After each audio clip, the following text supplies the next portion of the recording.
Vamos entender melhor um pouquinho isso. Vamos lá. Continuando, então, bastaria 3 pontos para determinar uma parábola. O que significa esses 3 pontos? Por exemplo, se eu pegasse esse ponto aqui, que é o 0, né? Menos 1 e 0, e esse aqui, 1 e 4, e menos 3 e 4, eu já definiria a mesma parábola, percebe? Só que, então, para definir uma parábola, eu preciso de, no mínimo, 3 pontos. Mas, professor, se eu quisesse colocar 5, 6, ótimo, a parábola ficaria com um desenho melhor. Claro, aqui eu fiz na computacional, né, o gráfico computacional, ficou perfeito. Mas a mão, claro, se você quiser dar 5, 6, 7 pontos, vai ficar melhor, correto? Mas com no mínimo 3 você consegue essa parábola. Usamos 5 pontos para percebermos o eixo de simetria paralelo ao eixo das ordenadas, passando pelo seu vértice x igual a menos 1. O que é simetria? Vamos lá lembrar o que é simetria.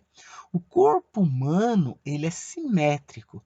Por quê? Porque se você traçar uma linha exatamente no meio do corpo humano, vai ficar com um braço para o lado, com o olho para o lado. Tudo que tem do lado direito tem do lado esquerdo. Então, portanto, o corpo humano é simétrico. Ou seja, é exatamente igual o que tem na direita, tem na esquerda. Então, se eu traçar uma linha nessa parábola, esse aqui é o meu eixo simétrico, ou seja, tudo que tem para esse lado daqui para o lado direito vai ter exatamente igual para o lado esquerdo, correto? Isso é simetria, certo? É o que tem, exatamente o que tem do lado direito vai ter do lado esquerdo, tá? O eixo de simetria divide a parábola em duas partes que têm o comportamento exatamente oposto, né, simétrico. No exemplo, a primeira parte é crescente e a segunda parte é decrescente. Então, no caso aqui, gente, a primeira parte que ele fala aqui é decrescente. Então, ele vai baixar, ele vai diminuir. E na segunda parte vai aumentar, correto? Então ele é crescente, certo? Se alguém tiver alguma dúvida, depois pergunta para o professor. Então, o eixo de simetria passa pelo vértice da parábola. Então, quem é o vértice? Nesse caso aqui, é o menor ponto. Olha, a parábola está decrescendo, decrescendo, decrescendo, decrescendo. Chegou nesse ponto aqui, ela começa o quê? Crescer, crescer, crescer, crescer. Então, esse é o menor ponto, né?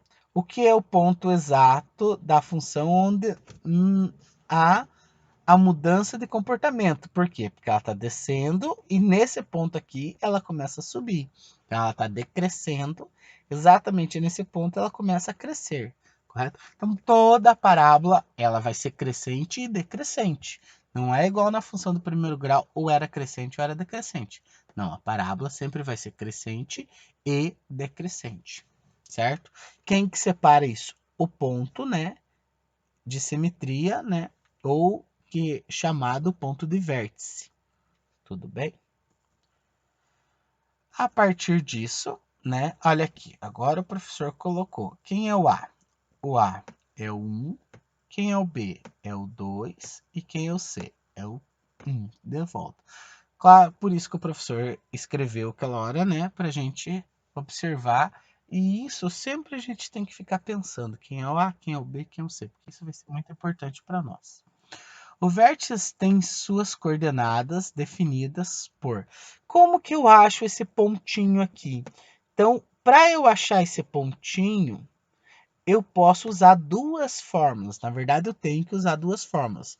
Por quê? Porque esse ponto é uma coordenada. Se é uma coordenada, eu preciso de dois valores, lembram? Para encontrar um ponto, eu preciso de dois valores. Como que eu acho? Então, o x do vértice eu vou achar por essa fórmula aqui. B menos B sobre 2A. Nessa equação, gente, a gente vai ter bastante formulazinhas. Então, é importante a gente copiar e ir sempre revendo. Então, como que eu acho o x do vértice? O número do x, né, no eixo x do vértice. Eu faço menos B sobre 2A. Então, nesse caso, quem é B? É 2. Então, vai ficar menos 2 sobre 2A. Quem é A? A é 1. Então, 2 dividido por 2 é 1.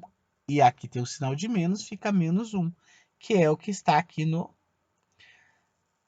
x. O y, ele vai ter um delta. Essa letrinha aqui é essa fórmula grandona, gente. Então, eu tenho que saber essa fórmula. O que é essa fórmula? Também vou tirar lá do A, B e C. Mas como que vai ser?